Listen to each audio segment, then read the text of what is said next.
think something bad happened to my best friend. I don't really like talking about this. Not only because it brings up terrible memories, but also because I don't know if it's real.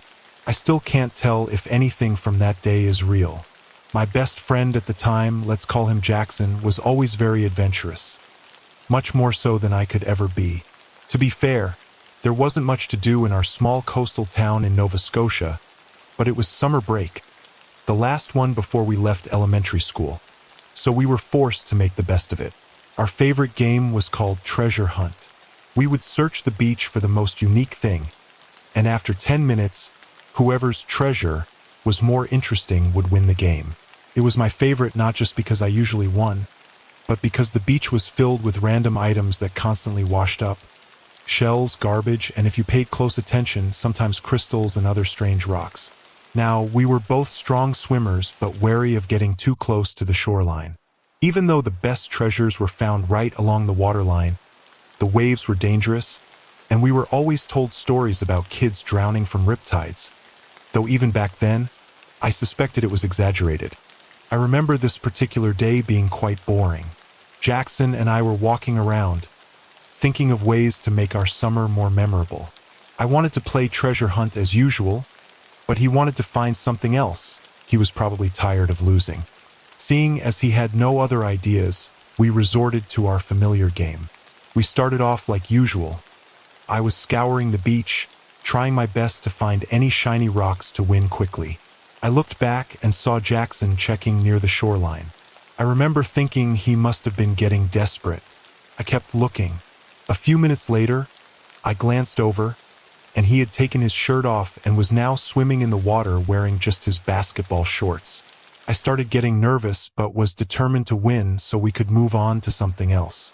That's when I heard it, a sound like a whale call but much, much lower and definitely not normal. It resonated through my bones, a deep, guttural vibration that made my insides quiver. I don't know how to explain this next part, but the closest I can come is that the water began to shake. Not just a small area, but the entire ocean. I was absolutely terrified by this point. I screamed at Jackson to get out of the water, but he just stood there. I kept screaming and screaming, but it was like he was deaf. And then something even stranger happened. He started walking into the ocean. I was having a full-blown panic attack at this point. I wanted to rush in but was paralyzed by fear. I wasn't sure what was happening, but I knew it wasn't normal. The ocean isn't supposed to shake, and weird sounds like that aren't supposed to come out of the ocean. And yet here it was. The sound changed to a low-pitched wail as Jackson walked farther from the shore. I could feel my skin trembling and sweating, and that was when I saw it. Something emerged out of the water just enough to be visible. At first, it looked like a massive pile of flesh as far as the eye could see. Slimy and brown. I thought it was a dead whale. But then, right in the middle, a piece of the skin started shifting until it blinked. A giant eye, right in the center, had opened and was directly staring at me. It made another sound. This time, I was hit by a migraine so strong I couldn't stand. I looked back again, but whatever had emerged was now gone. Jackson never looked back. He just kept walking until his head disappeared under the surface. As soon as it did, everything stopped. Not just the shaking, but the sounds too. I slowly walked towards the ocean. I didn't know if whatever made those sounds was still there, but I walked slowly. I called out to Jackson, but there was no response. I wanted to check the water and see if he was still there, but I'm ashamed to say I couldn't muster up the courage. I walked home, hoping that everything had been a bad dream. A few days later, the police came to our house and asked me a few questions. Apparently, Jackson hadn't come home. I told them that the last time I saw him was when he went for a swim. I didn't know how to explain what I had seen. Rather, I didn't know if they would throw me in with the crazies. A few weeks after Jackson disappeared, I started having nightmares. I would wake up drenched in sweat, the sound of that low-pitched wail echoing in my ears. I saw that giant eye everywhere, in my dreams, in the shadows of my room, even in the depths of the bathroom mirror. It watched me, unblinking, unyielding. Sometimes, I'd hear whispers, almost like Jackson's voice, calling me to the ocean, urging me to join him. The sea became a place of dread, a constant reminder of that day. I never went back. Jackson never came back. But I still see him sometimes, standing at the water's edge in my dreams, staring at me with hollow eyes, mouthing words I can't hear, pointing to the horizon where that monstrous eye lurks just beneath the surface, waiting. I never saw Jackson again, but something from the deep saw me.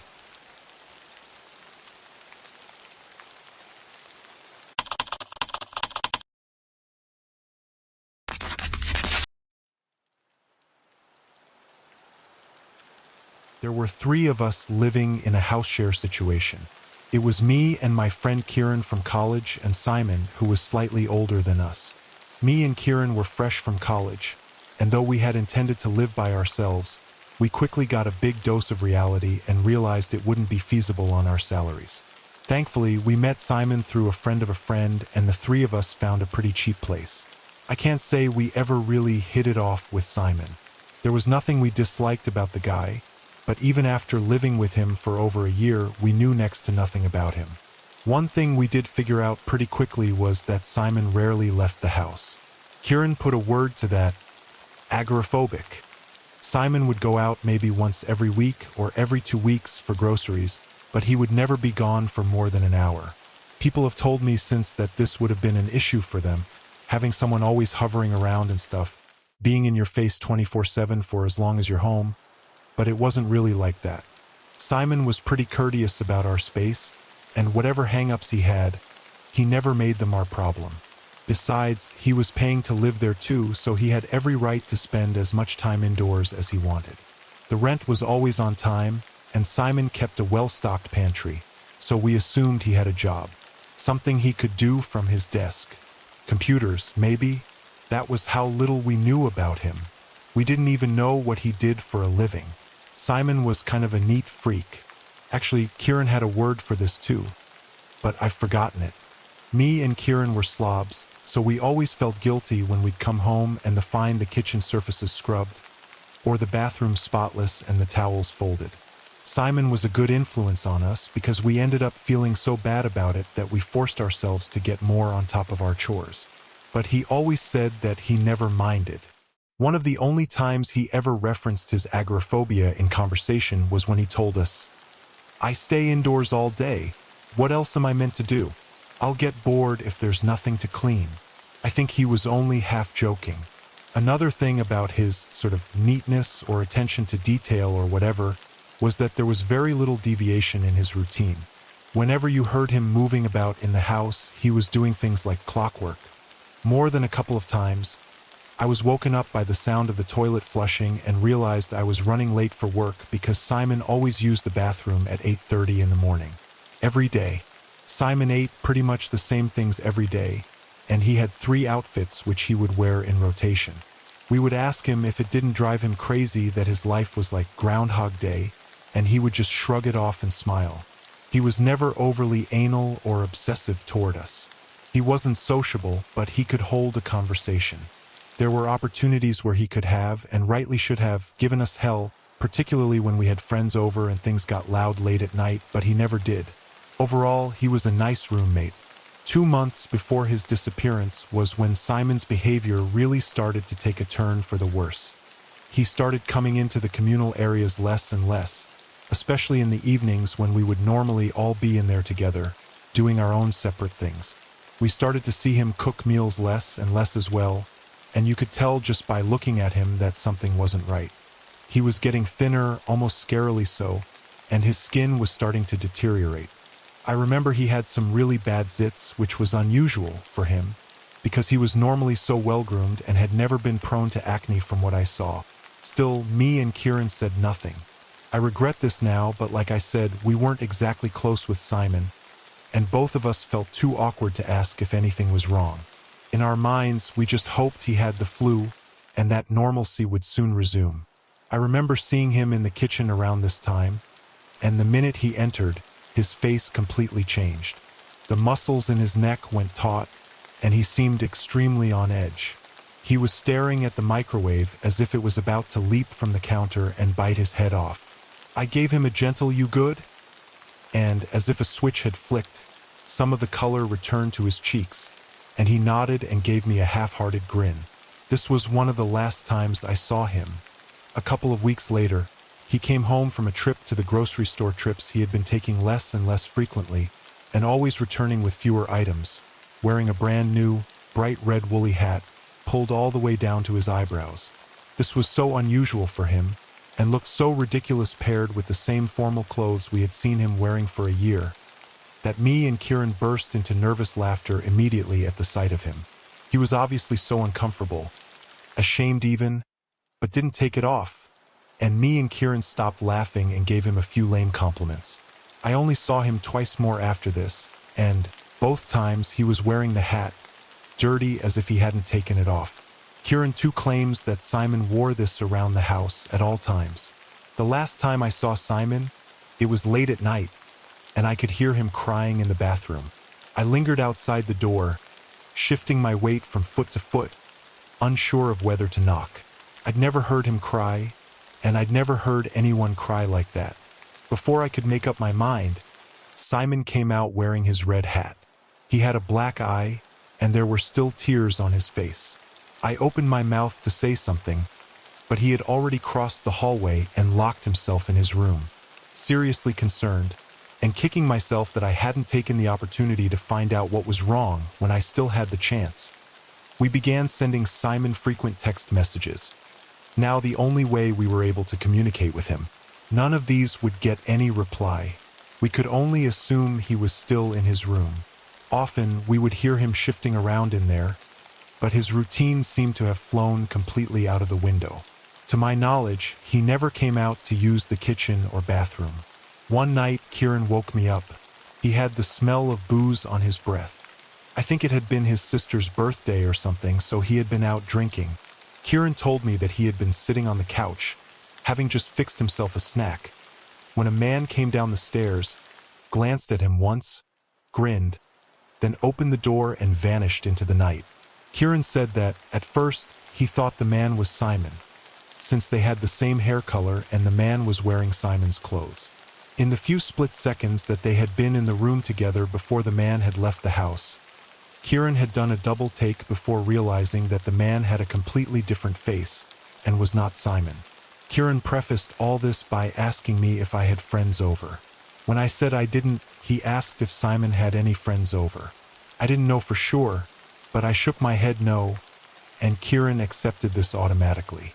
Simon had never had any guests around in the full time we lived together. He also never spoke about any friends. When I thought of that, a pang of guilt hit me as I again pictured Simon emerging from the bathroom crying, with his eye all swollen and bruised. This was quickly erased from my mind, though, as Kieran told me what he saw. We wondered if the man had been a burglar and if we had been robbed, so we got up and checked everything, but no valuables were missing. We texted Simon a couple of times, but there was no reply once again, and his bedroom door remained closed and locked.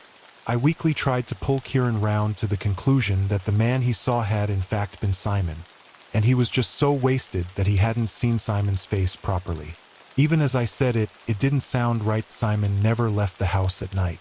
Kieran was also adamant, between burps and swaying on his feet unsteadily, that the man he had seen was not Simon. We eventually knocked on Simon's door loud enough to wake him up if he had been sleeping in there, and when there was still no answer we had to assume, however improbable, that Simon had gone off somewhere and was not home.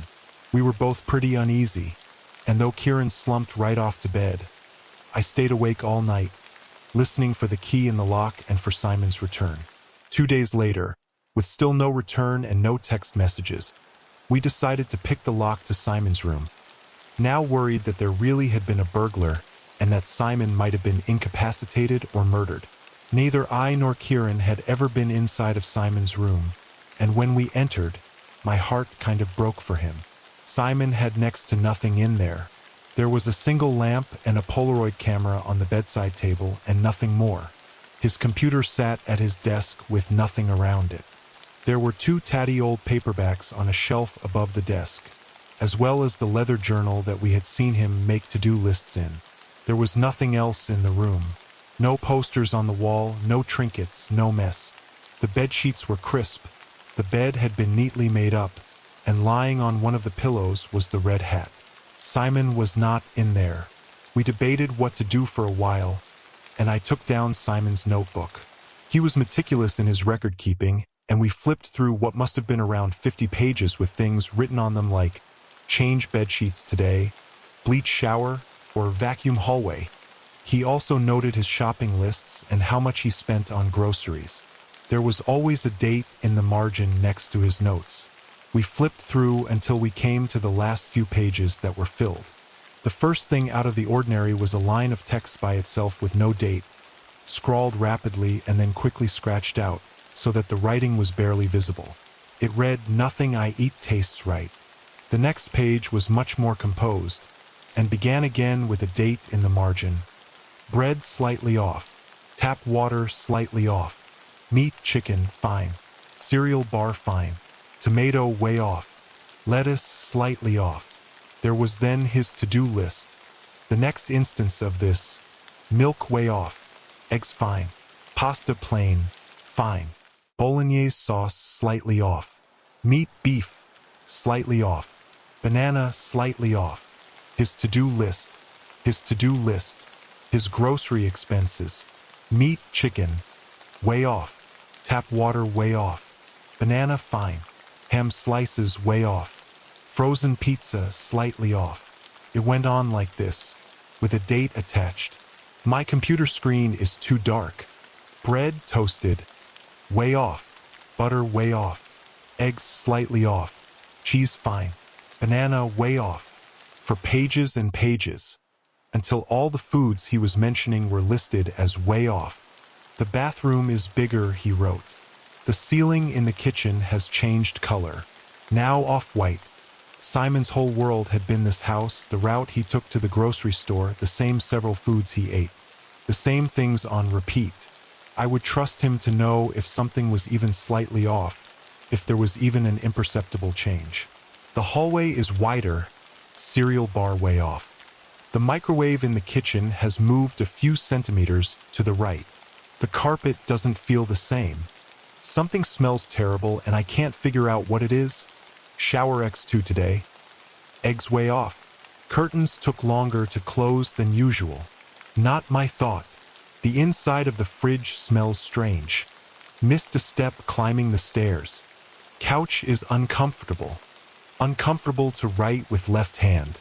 Bathroom has grown bigger by a few centimeters. Ceiling is higher. Not my thought. Cheese, way off. Took the wrong left turn on the way to the grocery store. Couldn't remember the word for aggrieved. Not mine. Put kitchen utensils back in the wrong place. Got lost on the way home. Not my thought. Bathroom has grown bigger again. Didn't recognize room when I woke up. Forgot password to computer. Way off, way off, way off. And not my thought. The final thing Simon had written with no date, and in handwriting so shaky that it was almost illegible, though it had been deteriorating for the last few pages, was, "I have nothing. I don't understand why it wants to be me. Should I be happy that something is jealous enough of even my small life that it wants to push me out?" Me and Kieran silently freaked. I hefted the notebook and flipped through the last few pages to see if anything else was written, but every page that followed was blank. When it came to the final page, 5 Polaroids slid out and fell to the floor. Kieran scooped them up and we examined them. Each was a portrait of Simon, presumably taken by himself, in front of a plain white wall, probably one of the walls in his bedroom. The photos were all dated, having been taken a little over a week apart from each other. The first photo was how I now remember him, sallow-faced, with sunken eyes, and a few angry red zits on his face. The second photo showed Simon with very little change. Apart from that, the zit near his hairline, just shy of his right temple, had grown bigger and almost looked like a boil. In the third photo, the zit had swelled threefold and now resembled a lump or a tumor or something. It covered half of his forehead. Simon's skin was pale. His eyes were dark. In the fourth photo, the lump had swelled to the size of a saucer. It had a few hairs growing from it, and its surface was uneven. It had a sizable dimple in its center. The pressure of this mass had caused Simon's right eye to bruise. His eyelid was purple and swollen. In the fifth and final photo, Simon's right eye had completely swelled shut. It looked as if it had been uncomfortably squashed into the crook of his nose, which also appeared broken and pointed to the left. His mouth was contorted into a painful grimace. The lump had a new shape to it, the bump of something that looked like a nose, complete with a nostril. The curve of what could be described as a lip with a slight pink color. Unmistakably, a circular swell with wrinkles and creases, and eyelashes growing from the center of it. We called the police. We showed them the photos. We described what we'd seen. The man who left the house in Simon's place. We told them how Simon had acted the past few months, compared to the rigid routine that we had grown accustomed to. They read from his journal. Nothing came of it, of course. Simon was never found. They came to the consensus that, with his history of disordered behavior, it was likely that he'd had a breakdown of some description, and that we should assume the worst. We found out in the coming weeks that Simon had no family, and few contacts from the outside world. Me and Kieran live with his sister and her girlfriend now. Sometimes I ask him, not for the first time, to describe the man who left the house that night, but Kieran's always hazy on the details. I'm at the point now where I'm almost sure we'll never see Simon again, but this other man or this thing, if I pass him on the street or see him in line at the movies, if he has friends, if it keeps a diary or a routine, I want to think that some part of me will know that it's him. I don't know what I'll do, but part of me thinks that I'll know him, leading the life that should have been Simon's. He will be familiar but slightly off. I will look at it and get a sense that I've seen it before, even if he has become completely unrecognizable.